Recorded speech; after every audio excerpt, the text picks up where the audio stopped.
Hey, folks.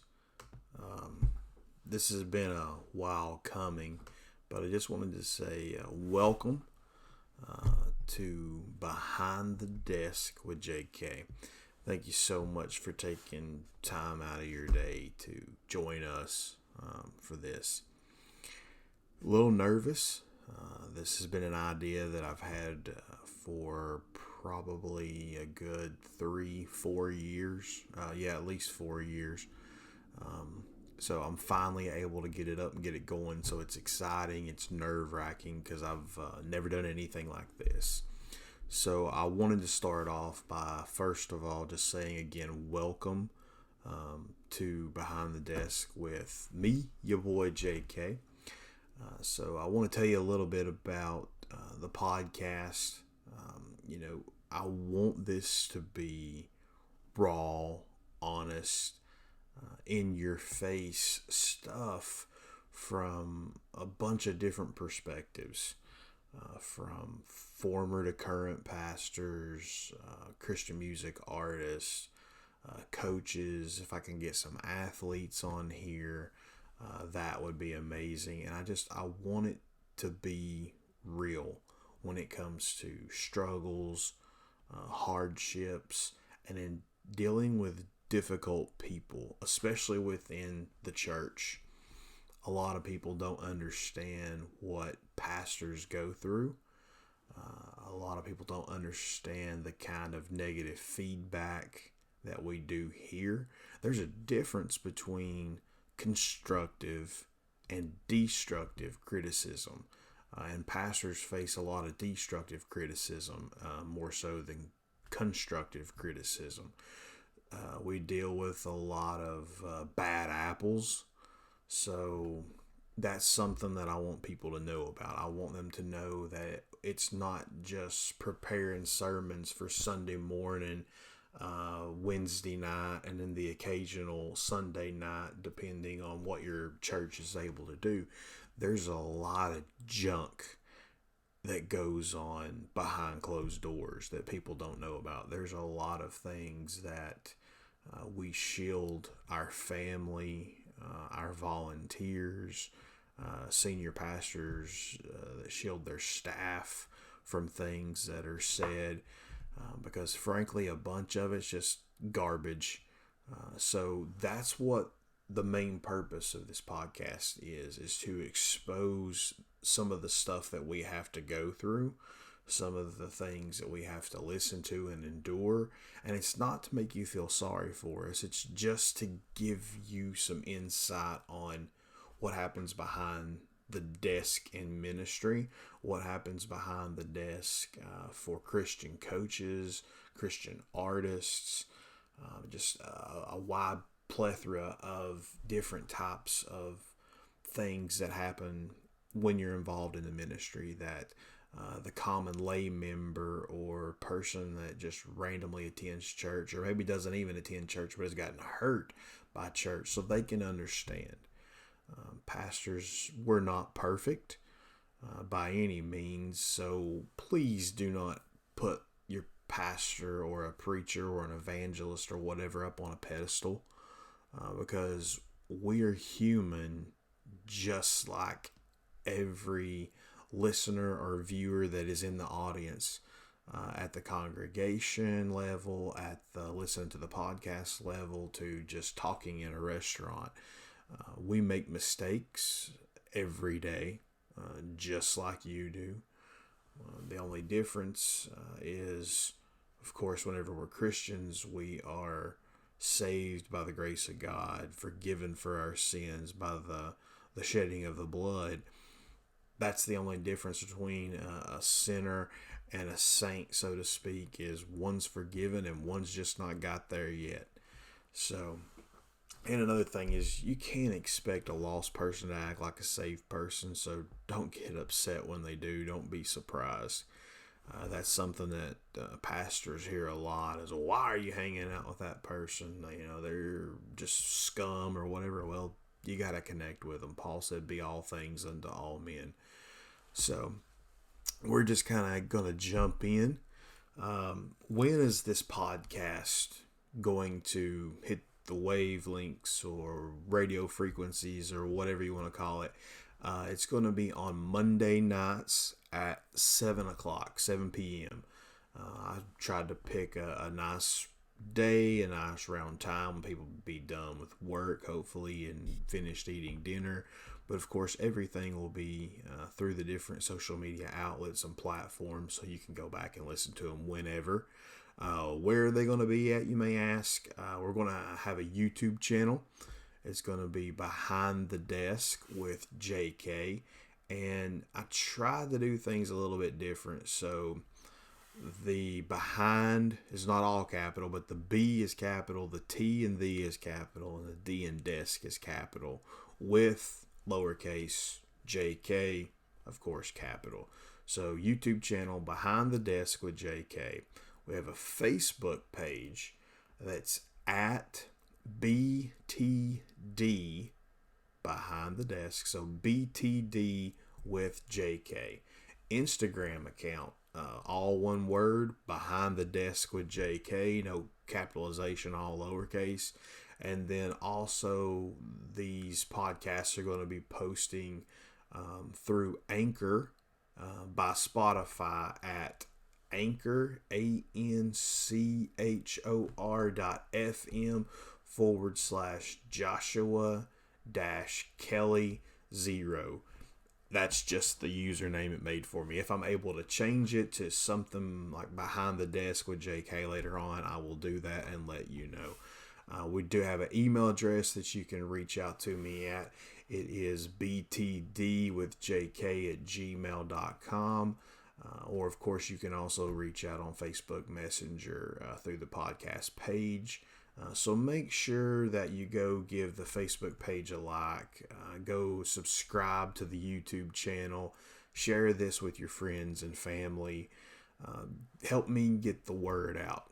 I can't do it all by myself. I need your help. I need the audience's help if we're going to make this thing grow.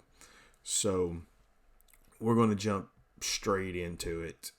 The first episode, I want to share my salvation story and my call to ministry.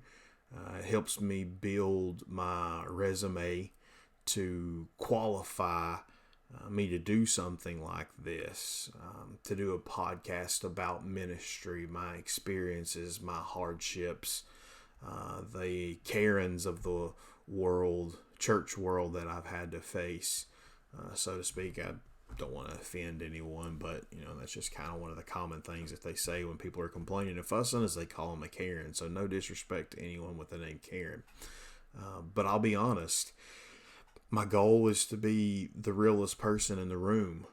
I want to be blunt, to the point. I'm probably going to use words that you may not be used to. Don't worry, I'm not going to be cussing or anything like that in the worldly sense, but I do use Christian cuss words, and when I get upset, I have a tendency to say the word crap a lot. So hopefully you don't get too offended by those, and if you do, then this podcast probably isn't for you. And I realize that. I realize this is not going to be for everyone, but at least give me a try first to hear the content that I want to share. So here we go. We're gonna jump right into it. Like I said, I've never done this before, so maybe a little awkward. Don't know what to do with my hands sometimes. I'm gonna try to not say or and or anything like that too often. So I'm gonna start out. One thing I do want to put in there, a disclaimer. So as I'm going through this process, I'm not going to be naming names. I'm not going to be naming churches. When I get to the experiences and the garbage I've had to go through, I'm not even going to tell you what state that I actually experienced it in. Odds are some of y'all may know me, my story, where I've been. I'm going to mix it up and not even do it in the same order of the churches that I worked for. So the only way you're going to know who or what I'm talking about is probably if I'm talking about you, or I've shared with you personally one-on-one, face-to-face kind of things, who or what and when and where all these things happen. So I'm going to do everything I can to protect the guilty. Protect the innocent until proven guilty, so to speak. But that'll be in the next coming episode. So right now, I just want to jump in with my salvation story. I grew up in a really small town. Now, I'm going to be honest with this part. I grew up in a really small town in Virginia, southwestern Virginia. Not West Virginia, but southwestern Virginia. Down where Kentucky, Virginia, and Tennessee all kind of meet. Very last county in the state. Grew up there. Coal mining country. My dad's spent over a quarter of a century working in the coal mines. My mom was in the coal mines. My family, generations. I wanted to be a coal miner. Would have been either a third or fourth generation miner. Of course, Dad had different plans, and so did God. So I ended up in the ministry, but the journey to get here was a little different than most. Things were good for a while. My dad ended up getting hurt in the mines and had to retire, so we went through some hard times, had some difficulties. I grew up in the church, but went through a time in my family's history where the church turned their back on us, and we kind of got away from it. I struggled from the age of 14 with wanting to drink alcohol. My buddies, we kind of, hung out down on the farm kind of deal. We were country boys, so we did what country boys do. I smoked, I dipped, I chewed, I drank, I did all kinds of different things. Growing up from, like I said, the age of 14 all the way up till 21.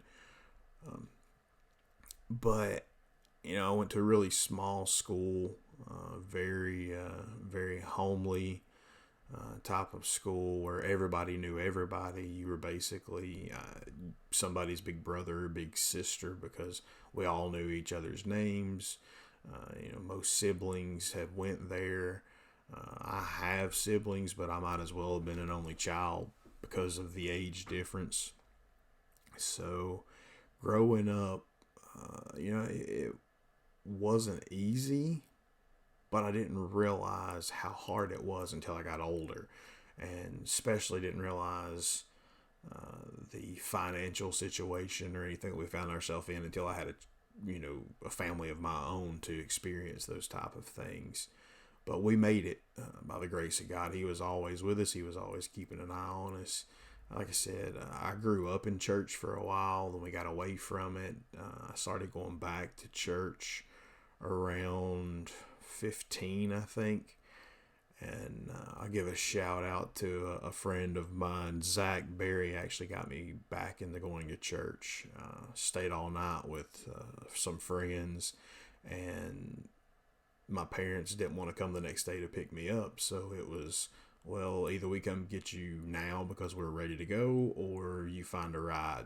Zach happened to give me a ride, but the kicker was you got to go to church with me in the morning. So started going to church with Zach ever since then. Actually ended up at a different church about a year later. Went there for a while. I had done the class through a Methodist church. I don't even remember what it was called, but I did the class. They told me I was saved. I got baptized, all this stuff. So I thought I was. An evangelist came to our middle school when I was in 6th grade, I think. Pray this prayer. If you prayed it and you meant it, come on up to the front. You've been saved. My buddies go. So I prayed it and went. I was doing what he asked me to do. I didn't know any different. I should have at that age, but I didn't. And you got to think I hadn't been at church in couple of years up to that point. So, there was some animosity towards God for everything that had went down. And I probably will end up saying long story short, but the goal is to make sure you know everything. So no, this is a long story long. Fast forward to high school, my senior year. I'm at a really small white country church. Been attending for the Lord knows, I'm not sure, maybe a year and a half, if that long. And a bunch of my friends go there. Like I said, a really small country church. We may have had 70 people there. And it was packed for a small church, and at least 20 to 25 of us in their youth. So guys I go to school with, eat lunch with, all that, we were a tight-knit group. And the Lord started dealing with me. And I'm the type of person that I don't like to move in front of family. And I knew the Lord was dealing with me. I knew that he was convicting me. And it just so happened that September the 25th of 2005, both my parents were sick that morning, didn't go to church. And I'm thinking, oh man, this is a prime opportunity. And I could not wait for the altar call. So I'm pretty sure the pew was probably shaking. I'm white knuckling the bottom of the pew. And Pastor Scott Tipton made the altar call, and I don't even know if he got it all the way out before I got up and moved. And I don't even remember walking to the altar. It's just like, the Lord grabbed me and carried me the rest of the way. And I can take you to the spot, right hand side of the altar, right beside the communion tables, where I knelt down probably 2 or 3 minutes after 12 on that Sunday morning. And everything changed after that. I genuinely gave my life to the Lord that morning, accepted his son as my Savior, and have never been the same since. So that was the fall semester of my senior year. And one of my baseball coaches actually attended church there, and he told my parents during baseball season he could genuinely see a change in me and how I was different. I was telling everyone. Our shortstop told me to shut up and stop telling everyone. He was getting sick and tired of hearing me talk about it. But you get that salvation high, and you want to tell everyone. And the sad thing is, churches lose that. I've been a youth pastor, and I've taken kids or teenagers to camp. And you have that camp high for 2 weeks or so when you get back, and then it starts to dwindle down when real life starts to get back to normal and set in. But we'll get into that a little bit later as far as the viewing of the church and how things are done in America right now. That's a totally different podcast for another day, another time. So fast forward a little more, I've been saved. I'm doing good for a while, 6 months or so. Then the struggles start to come back.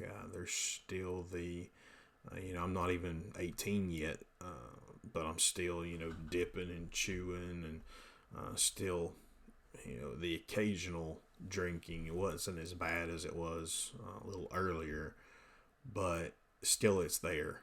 So just because you're saved doesn't mean you don't screw up, you don't make mistakes. So those church members that have that holier than thou attitude, I know, and so does everybody else know, that you screw up too. So don't act like you're perfect. Don't act like you're better than the rest of us because you screw up. And I mean, this is coming from someone who later on in life was called to be in the ministry. My parents, I don't know if they'll watch this. I don't know if they'll get upset or not. But, you hear these stories of people that have came from really bad backgrounds. My background wasn't bad, but still the Lord uses screw-ups. The Lord uses people that, the world would just consider a reject. And, I mean, when it boils down to it, I am an illegitimate child because my parents weren't married at the time that I was born. So people can judge, whatever. I don't care. That's between them and the Lord. And I know that they've asked for forgiveness for all that stuff. So if you're judging me, shut up. If you're judging my parents, shut up. All right, because it ain't your place to do that. But it's funny how people that the world, he's an illegitimate kid, his parents did it wrong, they had him before they got married. Who cares? God still called me to be in the ministry. There are other pastors that I know out there. One is, I'm not going to name his name or anything. I mean, I'm sure he wouldn't care, but his mom was a prostitute. So really, y'all want to judge? That's what church people do anymore. They're judgy McJudgenstein or whatever you want to call it. But God uses all kinds of screw ups in order to get the gospel to show that he came to save each and every one of us. It doesn't matter how rich you are, how poor you are, what your social status is, any of that garbage. God came to save, or sent Jesus to save every one of us. So God uses us screw ups to show how mighty and powerful he is. So again, I'm still screwing up. I'm still messing up, with that whole alcohol thing. I get into college. I graduate with an advanced diploma. I go to a really small college to play baseball. I get injured. My baseball career is over before I ever get to pitch the first collegiate game of my life. That was very devastating. It's part of my testimony because I put baseball in front of God and I bragged about how I got myself there and didn't brag about God. So God, so to speak, said, all right, big boy, you want to brag about how you're doing things? I'll just take it away from you. So my baseball career ended because of my stupid choices to take credit for myself. But that may be a different podcast where I go into that later on. So I ended up graduating with an associate's and a bachelor's, one on a Friday night, one on a Saturday night from two different schools, because I couldn't graduate a year early due to being like 7 credits short or something. So I figured out a way to, I don't want to say cheat the system, but I figured out a way to benefit and get 2 degrees at once. So I do that, and while I'm in the process of getting the associate's degree, I had moved back home with my parents and was going to a local community college to get those last 7 credits I needed for my bachelor's. And during that process, I became a very miserable person. Some situations had came up that I was failing school, wasn't eating, wasn't sleeping, any of that kind of stuff. And I thought that it partially had to do with, I guess, situational depression because of the situation. But at the same time, my dad said I was the most miserable person to live with. He was ready to kick me out. And during all this process, I was running from my calling to ministry and didn't realize it at the time. Or I guess I just didn't want to admit it. So April the 18th of 2010, my senior year of college, I announced my calling to preach. And I want the I don't know exactly what his official title is. I know he fills in at my home church a lot, but I guess he's kind of like an unofficial associate pastor. But I want him to come on to this podcast, and we're going to talk about the experience that I had with my calling to preach and how he played a major role in that, and some of the things that he's faced, and not even being in full-time ministry, basically being a volunteer. So with God used him to help reveal to me that he's calling me to preach. I became a door greeter, still had a void in my heart, didn't know what it was, started playing mandolin and guitar along with some other members of our, I guess you could kind of say praise band, but we sang hymns. There was still a void there. There was still something missing. And then that's when the conversation happened between Adam and I where basically it was the same story, just you put his name in versus you put my name in, and realized, man, the Lord's calling me to preach. So I announced that calling. I accepted that call on my life and preached my first message a couple weeks later. And then about 2 months after announcing my calling to preach, I moved to Tennessee for college, only to be denied entry into physical therapy, graduate school, and I wasn't sure why, but it's just like, it is what it is. And I go ahead, I move to Tennessee and just stay over there because I already had a job lined up, an apartment lined up. I'm like, all right, Lord, what are we going to do? And that was the summer of 2010, and I went to Johnny Hunt's men's conference in February, and from then on, I enrolled in seminary, and my eventual goal was to get into full-time ministry. I had done the work of an evangelist in Southwest Virginia, Northeast Tennessee from 2010 up until 2014. And, it was different, but it was what I was used to. There was the excitement, there was the young, fresh, I don't know what I'm doing, I'm having to fully rely on God when it comes to this stuff. Excitement, fire, grew up with fire and brimstone type preaching, so I'm a very energetic, loud preacher, because that's just the style that the Lord gave me, and that's the style I grew up, the style that resonated with me, and that's who I am. I don't ever want to change that. Again, we'll get into some more of that in some other podcasts, but I have had that dampened at times, but I've said that's not happening again. Like I said, I'm going to be honest, I'm going to be relatable, I'm going to be real when I'm doing these things. So up to that point, I had never been full-time ministry, so it was all really neat and cool. It was nice seeing that progression. The more I preached, the better I got, the better prepared I was,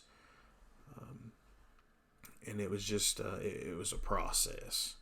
So that gets you from early childhood to salvation to my call to ministry. It's kind of it in a nutshell. Lovely. I tried to see how long it was going to take to do this and forgot to hit the start button. So see, here it is, first podcast, I'm already making mistakes.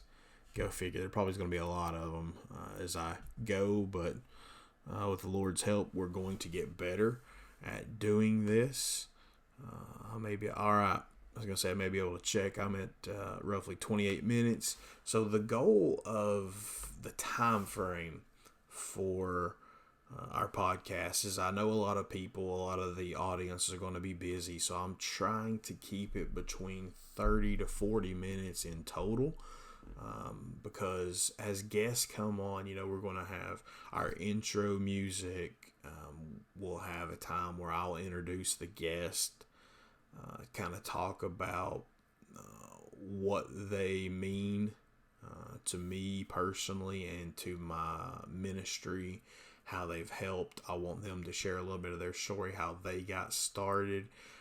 Then we're going to jump into the interview part, kind of like a question comment thing, where I will ask them a question. I'll ask them a follow-up question about something they said. Then if I feel I need to add a comment that would benefit the conversation, of course I will. If not, I'll refrain from that. And I'm going to encourage our guests to be very open with you, so that way it's not just my perspective that you're getting from behind the desk, but it's also theirs. And of course, we all know this proverbial desk is imaginary. It's not like an actual physical desk so to speak, for some of these guys, because I mean, if they're a Christian artist, they don't have time to be behind a desk. Coach, when I can get Coach on here, yes, he has a desk, but at the same time, he's not behind that desk a lot. He's out on the field, he's on the court. And volunteer pastors or unofficial, associate pastors, they may not have a desk. They may have a home desk at their house, but they don't have one in an office in a church somewhere like us full-time pastors do. So again, it's going to be different perspectives from different viewpoints. But again, keeping it 30 to 40 minutes, do their interviews, try to keep those around, 20, 25 minutes or so. And then, of course, if any of them have any websites, or they have their own podcasts, or they have any books, or, Lord willing, we get up here where we be out for King and Country, Rick Warren, people, Furtick, like that on here. Of course, they're going to be promoting their books, their CDs, stuff like that. So we'll do that at the end and then do a little outro. So first episode is now done. Again, I know I probably sound like I rambled. I will ramble sometimes when I get nervous. So thanks again for joining me for the first episode of Behind the Desk with JK. I hope you enjoyed hearing, part of my story. Again, tune in for the next 3 episodes as I share the experiences I've had working in full-time ministry. After that, looking forward to interviewing guests like current and former pastors, bivocational volunteer pastors, Christian artists, coaches, etc. On the podcast. You'll get to meet a lot of people that have impacted my life in a positive way in these first 10 episodes. As long as everything goes as scheduled and falls in line with the Lord's will, that will be the goal for their first 10 episodes. As long as I can keep the guests going, I'm going to drop an episode every Monday at 7 o'clock. I know that would be 52 episodes in one season, but there'll be a break because I'll have things coming up with the church and may not have time to put in the time required for it. But the goal is going to be to keep you all informed, to give you a new perspective, to give you a new insight on exactly what pastors, evangelists, volunteers, Christian artists, coaches at Christian schools or schools that have Christian backgrounds or beliefs go through on a daily basis, of things they have to deal with that the everyday person doesn't realize. So again, thank you for joining. I look forward to this new exciting journey with you as we dive into what life is like behind the desk of ministry. So thank you for tuning in to Behind the Desk with JK podcast. I'm your boy, Pastor JK. So take care. God bless. I love you, but never forget that Jesus loves you more. So y'all have a good time.